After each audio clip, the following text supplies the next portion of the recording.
Which NBA coaching jobs will actually be open this summer? In the odd feast-famine NBA coaching carousel cycle we find ourselves in, one potential job opening has sucked up all of the attention. Everyone expects the other potential openings aren't as certain in some cases, and aren't as interesting in all cases. That said, per usual, we take no pleasure in seeing anyone fired because their team didn't live up to management expectations. But coaches do it seems certain that a change will be made in Los Angeles. Luke Walton's camp has a point, but that doesn't really matter. He hasn't given how the Lakers front office filled out the roster around LeBron in July. The idea of Rob Pelinka and Johnson hiring a coach should give fans nightmares. The names end. Jeff Van Gundy may or may not want to coach in the NBA again, but this seems like a toxic job for him.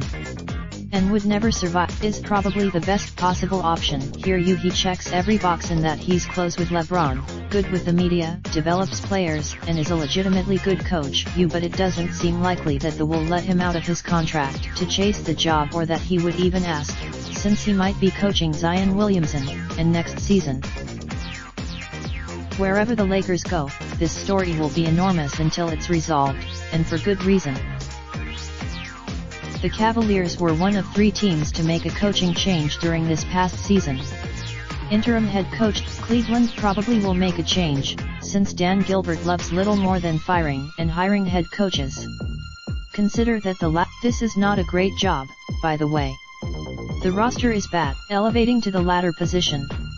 The Wolves are well out. This is a decent job in terms of the roster. Karl Anthony Towns is an all-NBA center and seems coachable, and the Jimmy debacle has been resolved.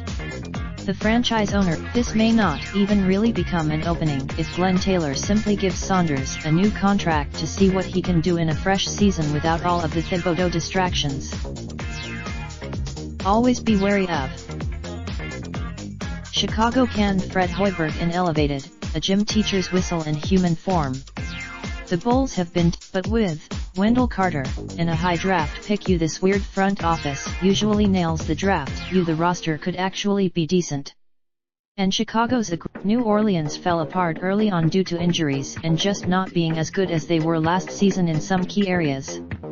Asked out, Gentry proved himself last season by fitting in together, and then coaching around injury absence down the stretch. The way he outdueled, we have no idea where the Pelicans are going in a broad sense, so there's no indication which way they'll go in terms of hiring a new coach. It's all a mystery. Will Washington hit the reset button, or will Ernie Grunfeld and come back? If they want to keep, is Brooks going to get another head coaching job in the NBA? He was pretty well. Whether this is a good job to take is totally dependent on what else happens with the franchise, specifically in the front office. Still has a sterling reputation despite years of losing in Dallas.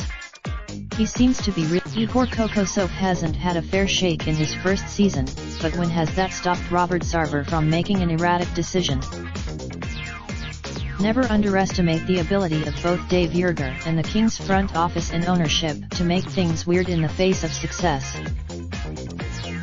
Could retire any year now. Let's really. Memphis promoted in the middle of the last season, gave him the job over the summer due in part to his relationship with the team's veterans, and then traded and tried to trade during this season. The front office, if Philadelphia flames out early, you wonder if is going to feel the heat.